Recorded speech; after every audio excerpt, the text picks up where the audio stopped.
Welcome to Arcanum Transmissions, Episode 1. I'm your host, Brooke.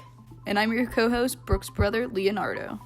In this episode, we will be discussing the mysterious murders of two co-eds. Viewer discretion is advised. In 1970, Meredith Mallory and Karen Farrell, two West Virginia University students, were reported missing. They had last been seen hitchhiking, entering a cream-colored car just a few blocks away from the Metropolitan Theater in Morgantown, West Virginia. It wasn't until 88 days later that their headless bodies were found 6 miles south of Morgantown. During these 88 days, strange things occurred. There was a man who had been sending letters about the whereabouts of the co-ed bodies to the police, who had signed all of his letters with a triangle. He had even sent letters about the missing heads of the co-eds, which were never found.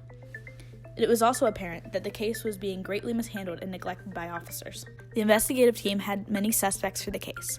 So many that the podcast Meredith and Karen, the WVU co-ed murders, dedicated an entire episode to it.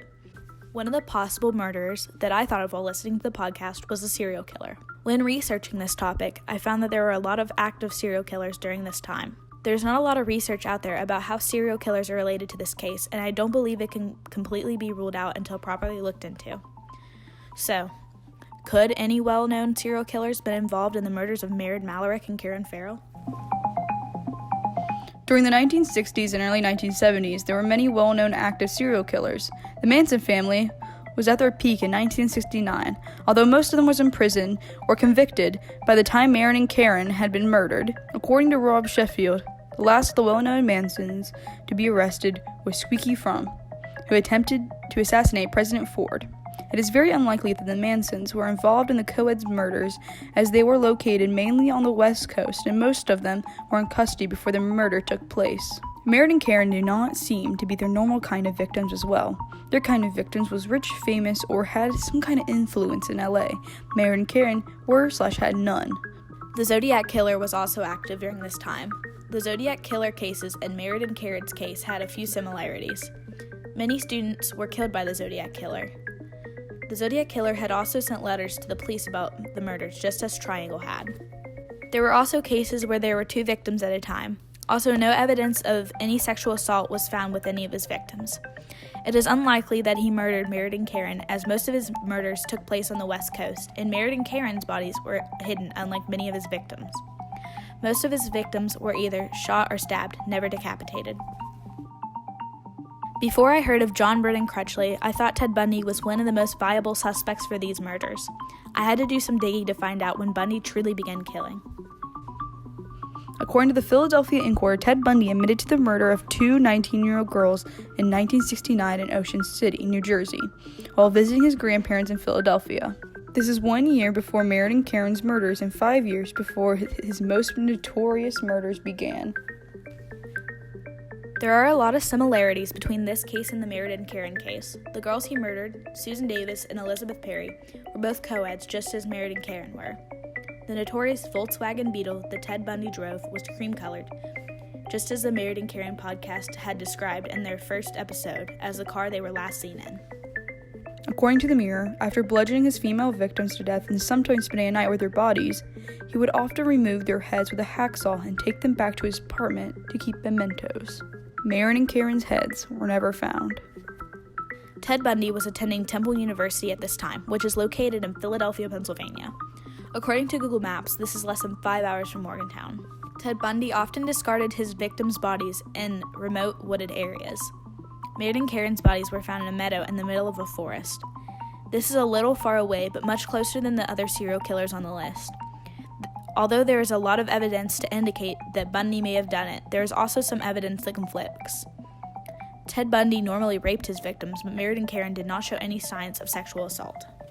Although the main reasons proclaimed in the Meredith and Karen podcast can be disputed, they were found fully clothed, neatly clothed, but Ted Bundy was known to reclothe his victims before disposing of their bodies. According to the podcast, they also ran a rape test on one of the girls, and it came back negative. Girls had been in the woods decomposing for 3 months, so the accuracy could be questioned. Although there were a lot of connections to this case, just as it left me with the answers, the research left me with many questions. Why would Ted Bundy be near Morgantown? The place where Mary and Karen's bodies were found were very remote. How did he find it without knowing the area? Did he have help? How was Triangle involved? Then I listened to the last episode of the podcast, Married and Karen, the co-ed murders, which left me with a more viable suspect, John Brennan Crutchley. There were a lot of similarities between Married and Karen's murders and his other victims. He was accused of murdering and decapitating 2 women in Florida. Their remains were found in a wooded area, much like Married and Karen's had been. He was well known for scattering the belongings of his victims, and Married and Karen's belongings were scattered all around as he had in other cases. He was known for collecting jewelry from the women that he had murdered. 2 things of Married and Karen's were never found, their necklaces that they were well known to wear, although they were not found in Crutchley's jewelry collection retained by investigators. Crutchley would also have had a reason to be in the area at the time. He was originally from Clarksburg, West Virginia, which is only 40 miles from Morgantown. His sister was also a freshman at WVU during this time, just as Married and Karen had been. There was a chance that Crutchley's sister could have known Married and Karen, as Karen had a psychology class during her freshman year, and Crutchley's sister ended up becoming a psychologist. Crutchley's father worked for the company that owned the land where Married and Karen's bodies were found, so that would answer the question of how did he know where to hide the bodies. What is interesting about Crutchley is that he was never convicted of murder.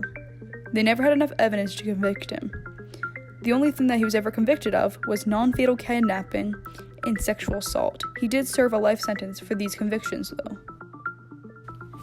Unfortunately, there is no irrefutable evidence that Crutchley really did murder Married and Karen. If their necklaces or heads were ever found, it might give more insight into what happened that January night in 1970. But unfortunately, even 50 years after these murders took place, they still remain unsolved.